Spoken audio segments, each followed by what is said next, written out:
You know what the book of Colossians says? The book of Colossians says that the yoke of our rabbi was put on a public display for all the principalities and powers. A public display. If you go back to the cross, it's the ultimate picture of what the yoke of our rabbi is. They beat him and they beat him and they beat him and they beat him and they beat him and they beat him. They humiliate and they mock and they spit. Oh, bless your enemies. How about spitting, huh? How about nails in your hands? How about 39 lashes?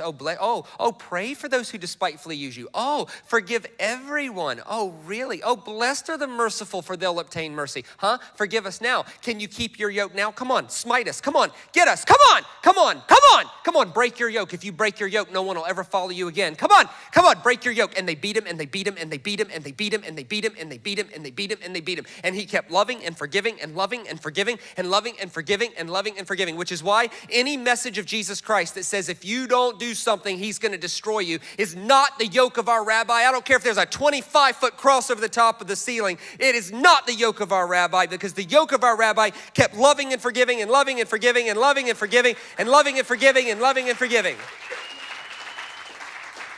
And they beat him and they beat him and they beat him, and you can't do much more to a guy than that. And finally, they killed him. And Jesus died. And Peter later tells us that when he died, he descended into hell to preach to the dead.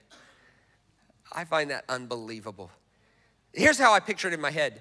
That Jesus died and he descended into hell and he looked at Satan right in the eye and he said, boy, is that all you got? That was your best shot right there?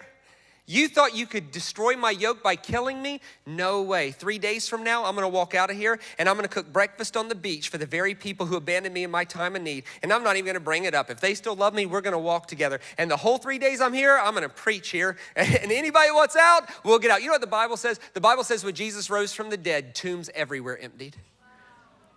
I wonder where they came from. I don't know. That is the yoke of our rabbi. The yoke of our rabbi took sin and death and hell's best shot and said, boy, is that all you got? The yoke of our rabbi found the people who disowned him in his time of need, and he doesn't even bring it up. Why? Because the yoke of our rabbi is love saves the day. Love saves the day. Love saves the day.